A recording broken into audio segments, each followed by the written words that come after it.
عند ربهم ولا خوف عليهم ولا هم يحزنون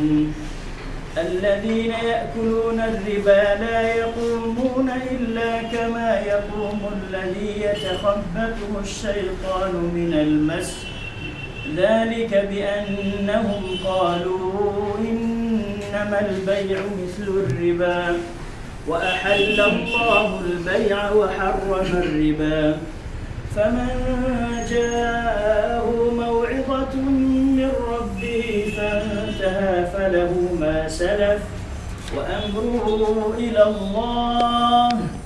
ومن عاد فأولئك أصحاب النار هم فيها خالدون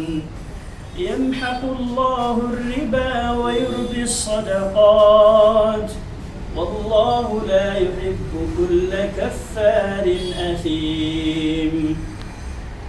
إن الذين آمنوا وعملوا الصالحات وأقاموا الصلاة وآتوا الزكاة لهم أجرهم عند ربهم ولا خوف عليهم ولا هم يحزنون يا أيها الذين آمنوا اتقوا الله وذروا ما بقي من الربا إن كنتم مؤمنين فإن لم تفعلوا فأذنوا بحرب من الله ورسوله وإن كنتم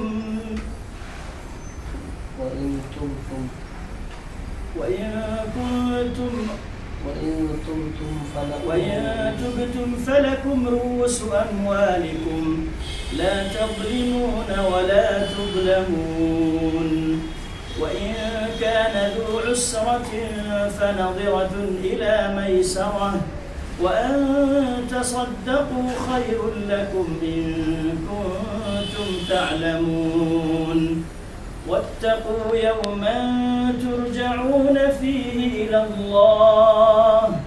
ثم توفى كل نفس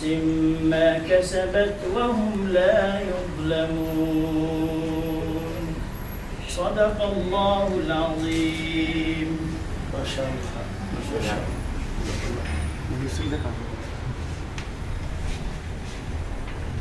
کے بعد میں تقویٰ اور بانی تقویٰ کے بارے میں ایک مختصر تعارف میں پیش کرنا چاہتا ہوں. ضرور. بسم اللہ الرحمن الرحیم. ریاست کرناٹکا کے جمعیت العلماء ہند کے صدر آج کی اس تقریب کے معزز مہمان خصوصی حضرت مولانا مفتی افتخار احمد القاسمی صاحب اور ہمارے برکت سے تشریف لانے والے طارق القاسمی صاحب، لیکن کچھ نجی مصروفیات کی وجہ سے مولانا عبدالعلیم صاحب جو کہ صدر علی ملی کے نائب صدر ہیں ملی کونسل کے اور مسلم پرسنل بورڈ کے بھی وہ رکن ہیں اور برکت جامعہ کے محتمل بھی ہیں اور صدر ہیں اس کے، وہ نہیں آ سکتے. آج کی اس تقریب کی ہمارے صدر نشین جناب ڈاکٹر محمد سعید شنگیری صاحب، دیگر شرفاء و معززین شہر اور سامعین کرام، السلام علیکم ورحمۃ اللہ وبرکاتہ. کہتے ہیں کہ حیات لے کے چلو، کائنات لے کے چلو، حیات لے کے چلو، کائنات لے کے چلو، چلو تو سارے زمانے کو ساتھ لے کے چلو. اور کہتے ہیں کہ ان کو ملتی نہیں منزل کبھی، ان کو ملتی نہیں منزل مقصود کبھی، جن کو آغاز کے انجام سے ڈر لگتا ہے. ڈر مجھے بھی لگا فاصلہ دیکھ کر، لیکن میں بڑھتا گیا راستہ دیکھ کر، خود بخود میرے نزدیک آتی گئی میری منزل میرا حوصلہ دیکھ. آج کے اس تقریب کے صدر نشین تقویٰ غیر سودی بینک کے روح رواں بانی اور چیئرمین جناب ڈاکٹر محمد سعید شنگیری صاحب، امریکہ کی ہوائی یونیورسٹی سے MBA کی ڈگری حاصل کرنے کے بعد عرب ممالک کے ملٹی نیشنل بینکوں میں تقریباً 3 دہائیوں تک مختلف عہدوں پر فائز رہتے ہوئے اپنی خدمات انجام دی. سودی نظام بینکنگ کو بہت قریب سے دیکھا اور اس کی باریکیوں کو سمجھا اور پھر قرآن کے توسط سے اس کا متبادل حل تلاش کرنے کی دھن سوار ہوئی تو قرآن کا گہرائی سے مطالعہ کیا، اور جب اس آیت پر انہوں نے غور کیا ما فرطنا فی الکتاب من شیء، کہ ہم نے اس کتاب میں کسی چیز کو نظر انداز نہیں کیا ہے، تو جو سورۃ الانعام آیت نمبر 38 کی یہ آیت ہے، تو یہی ایک چھوٹی سی آیت ان کے لیے سودی نظام سے نجات اور ہدایت کا ذریعہ بنی، اور بینکاری کا غیر سودی نظام قرآن و حدیث کی روشنی میں پیش کرنے کا مصمم عزم کیے اپنے مشن سے یوں جڑ گئے کہ حق کی تلاش و جستجو میں اپنی زندگی کا ایک طویل عرصہ صرف کیا، خوب محنت کی، اور کافی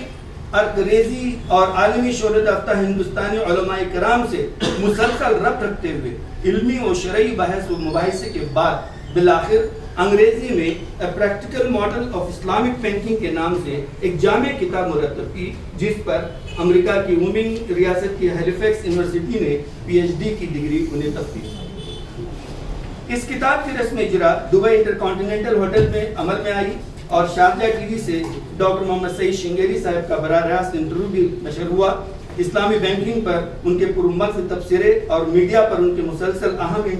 انٹرویوز نے بھی انہیں عالمی سطح پر کافی شہرت عطا کی، اور کتاب کے سارے نسخے ہاتھوں ہاتھ بک گئے۔ پھر کچھ سالوں کے بعد اہل نظر کے اصرار پر انگریزی میں لکھی اسی کتاب کو اردو قارئین تک پہنچانے اور اسلامی بینکاری کی اہمیت و افادیت کو عام کرنے کے ارادے سے اردو میں یہ کتاب اسلامی بینکاری کا ایک عملی ماڈل کے نام سے شائع کی گئی۔ ڈاکٹر محمد سعید شنگیری صاحب سے ان کی اس کامیابی کے بارے میں آپ ان سے پوچھیں تو شاعری میں جواب دیتے ہوئے کہتے ہیں کہ میرا کمال میرا ہنر پوچھتے ہیں لوگ، میرا کمال میرا ہنر پوچھتے ہیں لوگ، ایک باکمال شخص میرے دسترس میں ہے۔ لاکھ دلدل ہو پاؤں جمائے رکھیے، لاکھ دلدل ہو پاؤں جمائے رکھیے، ہاتھ خالی ہی صحیح اوپر اٹھائے رکھیے۔ کون کہتا ہے چھلنی میں پانی رک نہیں سکتا، کون کہتا ہے چھلنی میں پانی رک نہیں سکتا، برف بننے تک حوصلہ بنائے رکھیے۔ ماشاءاللہ 5 سال قبل اسی اکتوبر کے مہینے میں غیر سودی بینکاری کا عملی طور پر کام شروع کیا گیا، اس کی بنیاد بھٹکل میں رکھی گئی، اور الحمدللہ اس کار خیر کی عوام نے خوب پذیرائی کی، اور اب ماشاءاللہ Taqwa multi state credit cooperative society limited کے نام سے اس کی تیسری اور مکمل برانچ کا آپ کے شہر بنگلور میں آج موقع افتتاح ہے۔ اور آپ کی معلومات میں اضافے کے لیے عرض کرتا چلوں کہ اسی شہر کے جیا نگر میں تقویٰ کی دوسری برانچ اور کارپوریٹ آفس بھی پہلے سے ہی موجود ہے۔ الحمدللہ تقویٰ کو registrar of cooperative societies Karnataka کی جانب سے دیگر 6 ریاستوں میں بھی دفاتر اور شاخیں قائم کرنے کے لیے NOCs مل چکی ہیں، جن میں تمل ناڈو، آندھرا پردیش، تلنگانہ، کیرلا، گوا اور مہاراشٹر شامل ہیں۔ اب اس سمت میں انشاءاللہ نئی دہلی کی مرکزی حکومت سے بھی اجازت نامہ حاصل کرنے کی جانب پیش رفت جاری ہے، تاکہ سارے ہندوستان میں غیر سودی بینکنگ کا نظام عام ہو اور سودی نظام اور اس کی برائیوں کا جڑ سے ہمیشہ کے لیے خاتمہ ہو، آمین۔ احسار و خلوص و عدل و کرم تقویٰ کی بنا ہے، اس پر ہی احسار و خلوص و عدل و کرم تقویٰ کی بنا ہے، اس پر ہی انسان بھلے خوشحال رہے، تقویٰ کا یہی ہے مقصد بھی۔ یہی جنوں یہی ایک خواب میرا ہے، یہی جنوں یہی ایک خواب میرا ہے، وہاں چراغ جلا دوں جہاں اندھیرا ہے۔ تقویٰ کا ویژن، تقویٰ کا مشن اور تقویٰ کی قدر کچھ یوں ہے، ہندوستان میں تمام قوموں کی فلاح و بہبود کے لیے ایک قابل عمل اسلامک فائنینشیل سولوشن فراہم کرنا تقویٰ کا ویژن ہے،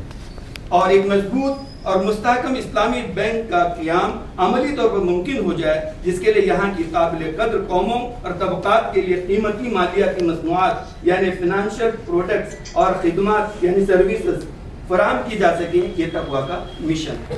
اور تقویٰ کی پالیسی بہت ہی صاف و شفاف، گاہکوں کو راغب کرنے والی، جائز اور قانون ہونے کے ساتھ باہمی افادیت کی حامل بھی ہے۔ تقویٰ اپنے گاہکوں کے لیے بہترین اور خوش اسلوبی کے ساتھ خدمات مہیا کرتی ہے، جس کا طریقہ کار نہایت آسان اور معقول ہے۔ یہی تقویٰ کی قدریں اور تقویٰ کے کام کے پیمانے ہیں۔ دین اسلام ایک مکمل ضابط حیات ہے جو کہ عالم کے تمام طبقات کے لیے یکساں مفید و نافع ہے۔ دین اسلام کا ضابط حیات قرآن و سنت سے ہی منسلک ہے، اور یہ ضابط حیات صرف کتابی شکل میں ہی نہیں بلکہ عملی طور پر بھی ہمارے درمیان الحمدللہ آج بھی موجود ہے۔ مگر کیا کریں، بقول شاعر، وہ جس نے آنکھ عطا کی ہے دیکھنے کے لیے، وہ جس نے آنکھ عطا کی ہے دیکھنے کے لیے، اسی کو چھوڑ کے سب کچھ دکھائی دیتا ہے۔ اسی ضابط حیات کی کتاب میں ایک باب ربا کا بھی ہے۔ ربا پر قرآن و حدیث میں بڑی سخت وعیدیں موجود ہیں۔ عرب معاشرے میں ربا کی وبا عام تھی۔ وقت پر قرض کی ادائیگی نہ ہونے پر ربا کی رقم دگنی کی جاتی تھی، اور پھر بھی رقم نہ ادا کرنے پر پھر دگنی کی جاتی تھی۔ یعنی سود پر مبنی یہ لین دین سامراجیوں کے لیے لقمہ تر اور مظلوموں کے لیے لقمہ اجل تھا۔ اس غیر منصفانہ نظام کو عادلانہ نظام میں تبدیل کرنے کے لیے ہی قرآن و حدیث میں تجارت کو حلال اور ربا کو حرام قرار دیا گیا۔ یعنی سادہ و سلیس انداز میں یوں سمجھ لیجئے کہ نکاح حلال ہے اور زنا حرام۔ نبیوں کی سنت نکاح ہے اور ابلیس کی رغبت زنا ہے۔ دونوں کام میں لذت ہے، مگر ایک میں لذت گناہ ہے، دوسرے میں لذت ثواب۔ ایک میں اللہ کی نافرمانی ہے اور دوسرے میں اللہ کی اطاعت ہے۔ بس اسی طرح سودی اور غیر سودی نظام بینکنگ ہے۔ ماشاءاللہ ہمارے درمیان علماء کرام موجود ہیں، وہ اس موضوع پر مدلل گفتگو آپ سے کریں گے انشاءاللہ۔ تمنا سر بلندی کی ہمیں بھی تنگ کرتی ہے، تمنا سر بلندی کی ہمیں بھی تنگ کرتی ہے، مگر ہم دوسروں کو رون کر اونچا نہیں ہوتے۔ میری صرف آپ سے یہی گزارش ہے کہ جب سودی نظام کی برائیوں اور اس کے نقصانات سے اب آپ واقف ہو چکے ہیں تو پھر اپنے قدم غیر سودی نظام بینکنگ کی جانب بھی موڑیے اور اس نظام سے جڑ جائیے، اس سے فائدہ اٹھائیے اور اس نظام کو عام کرنے میں تعاون کیجیے، کیونکہ اچھے کاموں میں ساتھ دینا اور برے کاموں سے بچنا مومن کا شیوا ہے۔ اب آپ کے پاس سودی نظام سے بچنے کے لیے متبادل صورت موجود ہے اور آپ اپنے فیصلے میں آزاد ہیں۔ ہاں، مگر آپ صرف ارادہ ہی نہیں کیجیے گا بلکہ عمل بھی کیجیے گا، کیونکہ شعور صرف ارادے سے کچھ نہیں ہوتا، صرف ارادے سے کچھ نہیں ہوتا، عمل ہے شرط، ارادے سبھی کے ہوتے ہیں۔ یقین ہو تو کوئی راستہ نکلتا ہے، ہوا کی اوٹ بھی لے کر چراغ جلتا ہے۔ ایک آخری بات میں آپ کے گوش گزار کر کے اپنی جگہ لیتا ہوں۔ اپنی خرابیوں کو پسے پشت ڈال کر ہر شخص کہہ رہا ہے زمانہ خراب ہے، مگر یہ بھی سچ ہے کہ مشہور ہو گیا ہوں تو ظاہر ہے دوستو الزام 100 طرح کے میرے سر بھی آئیں گے۔ مجھ کو تولا گیا خطاؤں سے میری اچھائیاں رائے گاہ نکلی کے مزدار۔ ہر کام میں خدشات و امکانات ہوتے ہی ہیں، اور کسی کام کے ساتھ اسلامی اور غیر سودی کا لیبل لگا ہو تو خدشات مزید بڑھ جاتے ہیں۔ جو بھی خدشات و امکانات آپ کے ذہنوں میں اس وقت پنپ رہے ہیں، انہی خدشات و امکانات کو بہت پہلے ہی محسوس کرتے ہوئے انہیں مدلل و تشفی بخش طور پر مستند علماء کرام کی رہنمائی میں ڈاکٹر محمد سعید شنگیری صاحب نے ایک مفید و نافع کتابچہ بھی تقویٰ بینکنگ اسکیموں کی شرعی و قانونی حیثیت کے نام سے شائع کیا ہے، جس میں ہر اسکیم پر شرعاً و قانوناً جائز ہونے کے مستند دلائل پیش کیے ہیں۔ اس تعلق سے میں حضرت مولانا قاضی مجاہد الاسلام القاسمی رحمۃ اللہ علیہ کے الفاظ میں یہی درخواست کروں گا کہ اہل نظر سے درخواست ہے تو اس کتاب کا گہرائی سے مطالعہ کریں، اور اگر کوئی خامی نظر آئے تو اس سے مصنف کو مطلع کریں۔ تحقیق کے بعد مصنف اصلاح میں تاخیر نہیں کریں گے۔ ڈاکٹر محمد سعید شنگیری صاحب کے حق میں میری نیک تمنائیں اور پرخلوص دعائیں بارگاہ عزیز میں قبول و مقبول ہوں، آمین یا رب العالمین۔ پھلا پھولا رہے یا رب چمن میری امیدوں کا، جگر کا خون دے دے کر یہ بوٹے میں نے پالے ہیں۔ وما علینا الا البلاغ، وآخر دعوانا